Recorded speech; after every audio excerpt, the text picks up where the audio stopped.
Perkembangan pendidikan di Indonesia telah melewati perjalanan yang sangat panjang dari masa ke masa.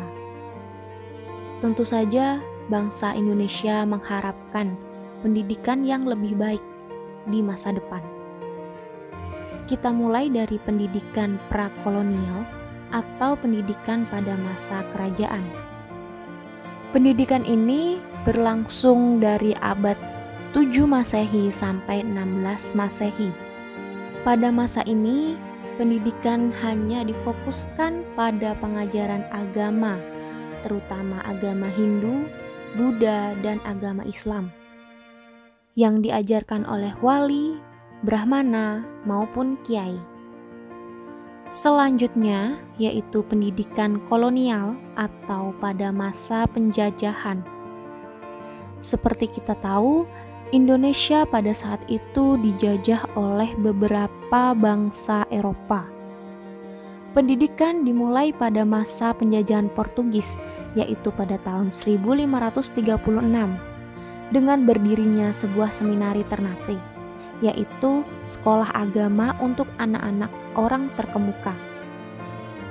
Kala itu, pendidikan yang diberikan berupa pelajaran agama, baca tulis, dan menghitung. Selanjutnya, pada masa penjajahan Belanda, yaitu di tahun 1607, berdiri sekolah pertama di Ambon yang didirikan oleh VOC. Pembelajaran yang diberikan berupa membaca dan menulis.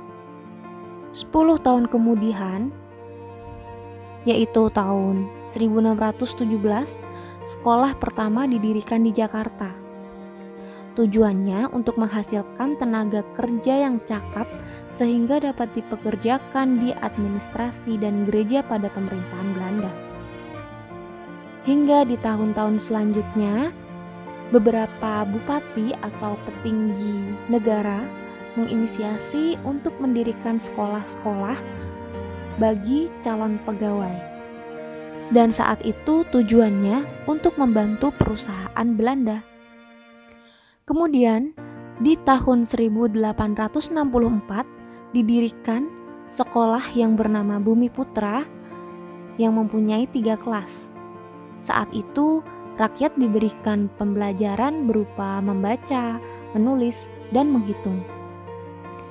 Hingga pada penghujung abad ke-19, pemerintah Hindia Belanda mengalami kesulitan saat itu, karena terjadi wabah penyakit yang menyebar di seluruh Pulau Jawa. Tentu saja pemerintah kolonial Belanda mengalami kesulitan karena apabila mendatangkan dokter dari Eropa harus membutuhkan biaya yang sangat besar. Oleh karena itu, didirikan sekolah Stovia untuk pendidikan dokter-dokter yang berasal dari kalangan pribumi. Tentu saja, bahasa pengantar yang digunakan selama pembelajaran saat itu adalah bahasa Belanda. Budaya asli bangsa Indonesia saat itu belum dapat diterapkan di pendidikan. Hingga pada tahun 1920 menjadi gabungan dari kesadaran kultural dan kebangkitan politik di Indonesia. Timbul cita-cita baru sebagai jaminan dari kemerdekaan dan kebebasan kebudayaan bangsa yang bisa menjadi pokok sistem pengajaran di Indonesia. Akhirnya, pada tahun 1922 dapat didirikan Taman Siswa di Yogyakarta. Pendiri dari Taman Siswa ini adalah Bapak Ki Hajar Dewantara yang kita kenal sebagai Bapak Pendidikan Nasional. Kita ingat semboyan yang terkenal dari beliau adalah Ing ngarsa sung tulodo, ing madya mangunkarsa, tuturi handayani. Sejak saat itu, berdiri perguruan-perguruan taman siswa yang lain di seluruh kepulauan Indonesia, seperti di Jawa, Sumatera, Borneo, Sulawesi, Sunda Kecil, dan Maluku.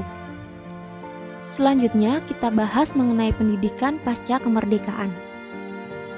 Kebijakan mengenai pendidikan pada periode awal kemerdekaan tertuang dalam Undang-Undang Pokok Pendidikan dan Pengajaran Nomor 4 Tahun 1960. Sejak saat itu, Semua kegiatan pembelajaran harus dilaksanakan berdasarkan kurikulum yang telah ditetapkan oleh pemerintah Indonesia. Kurikulum yang pernah berlaku di Indonesia antara lain Rencana Pembelajaran 1947 yang menekankan pada pembentukan karakter manusia yang berdaulat dan sejajar dengan bangsa lain.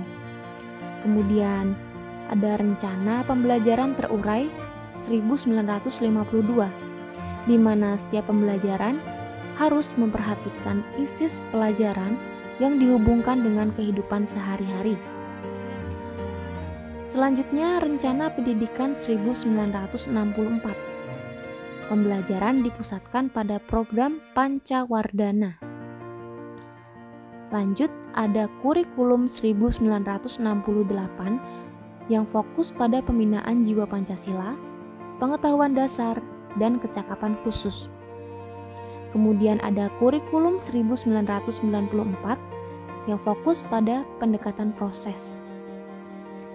Selanjutnya, ada Kurikulum Berbasis Kompetensi atau KBK di tahun 2004. Selanjutnya ada Kurikulum Tingkat Satuan Pendidikan atau KTSP di tahun 2006.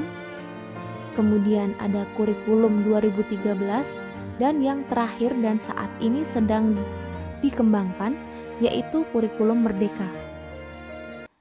Sekian yang dapat saya sampaikan, semoga bermanfaat. Wassalamualaikum warahmatullahi wabarakatuh. Terima kasih sudah menonton. Jangan lupa like, komen, dan subscribe.